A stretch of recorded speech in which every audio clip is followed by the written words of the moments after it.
पूरी दुनिया इस वक्त इस्लामिक कट्टरपंथ से बेहाल है। जिस देश में देख लो वहां हालत बद से बदतर होते जा रहे हैं। इनकी विस्तारवादी नीति सदियों से चली आ रही है। जहां जहां इनके पांव पड़े उस देश को इन्होंने हर तरह से बर्बाद कर दिया।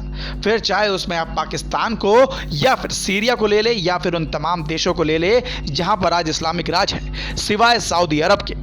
इनका हमेशा से यही मकसद रहा है कि दूसरे देशों की जमीनों पर आक्रमण करो, खूब जनसंख्या बढ़ाओ, फिर वहां धीरे धीरे उस देश की संस्कृति खत्म कर वहां जबरन देश के मूल वासियों की महिलाओं का शोषण कर उनसे जबरन निकाह कर देश को अपना गुलाम बना लिया जाए। ऐसे बहुत से प्रयास पिछले कई सालों में भारत पर भी हुए।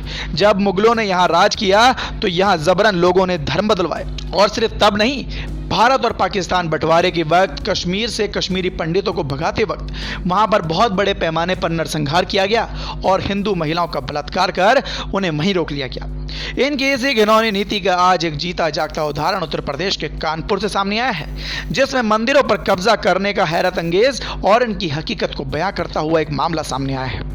बता दें कि कानपुर के चमनगंज इलाके में प्राचीन शिव मंदिर को मुस्लिम लोगों ने पहले तोड़कर उस पर कब्जा किया और फिर वहां मांस बेचने लगे। सिर्फ यही नहीं, ऐसे ही एक और मंदिर को कब्जा कर उसमें ताला डालकर अंदर कूड़ा भर दिया गया। इन सभी मामलों का खुलासा महापौर प्रमिला पांडे ने किया जब वो इलाके का निरीक्षण कर रही थी। तो वहां का नजारा देखकर वो अचंभित रह गई। ये देख मेयर ने सहायक पुलिस आयुक्त निशांत शर्मा को बुलाकर मंदिर को कब्जा मुक्त कराने और बिरयानी की दुकान हटाने के निर्देश दिए।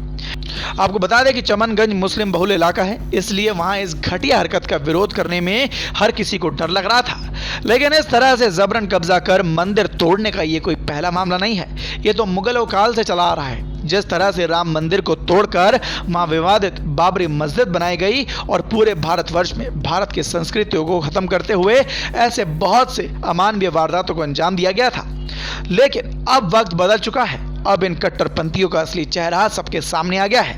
अब इस बीच अगर बात इस मामले की करें तो मेयर प्रमिला पांडे को मुस्लिम बहुल इलाके चमनगंज से पुराने मंदिर को तोड़कर जमीन पर कब्जा करने की शिकायतें मिली थी, जिसके बाद इलाके का निरीक्षण करने के दौरान उन्होंने पाया कि देखरेख के अभाव में कई मंदिर जीर्ण शीर्ण हालत में हो गए हैं और लोगों ने उन पर कब्जा कर रखा है। इस दौरान कई मंदिर टूटे हुए मिले। एक अन्य मंदिर में कब्जे की नीयत से कूड़ा भरकर ताला लगा दिया गया था।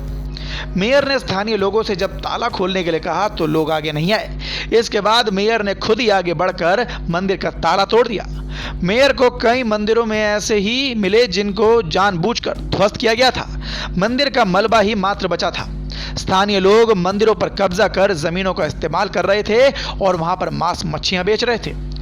इसी के साथ आपको बता दें कि जब मेयर प्रमिला पांडे का काफिला बेकनगंज के सुनार वाली गली में पहुंचा तो वहां का नजारा देखकर तो मेयर हैरान रह गई। उन्होंने देखा कि प्राचीन शिव मंदिर पर कब्जा कर रखा था और मंदिर के चबूतरे पर चिकन बिरयानी बेची जा रही थी। मेयर ने इस पर नाराजगी जाहिर की और पुलिस को निर्देशित किया कि मंदिर से कब्जा हटवाया जाए। इसके साथ ही बिरयानी वाले के खिलाफ कार्रवाई की जाए और उसके रंग रोगन किया जाए।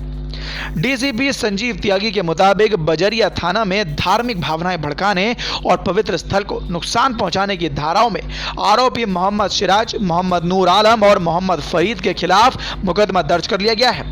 तो देखा आपने, सरकार की मुस्तैदी से आज इन मुगलई सोच पर चलने वाले कब्जाकर्ताओं को तगड़ी शिकस्त दी गई है। अगर आप भी कोई ऐसी जगह जानते हैं जहां इसी तरह से कब्जा किया गया हो तो आज ही नजदीकी थाने में जाकर रिपोर्ट दर्ज कराएं और मामले में अपनी आवाज उठाएं।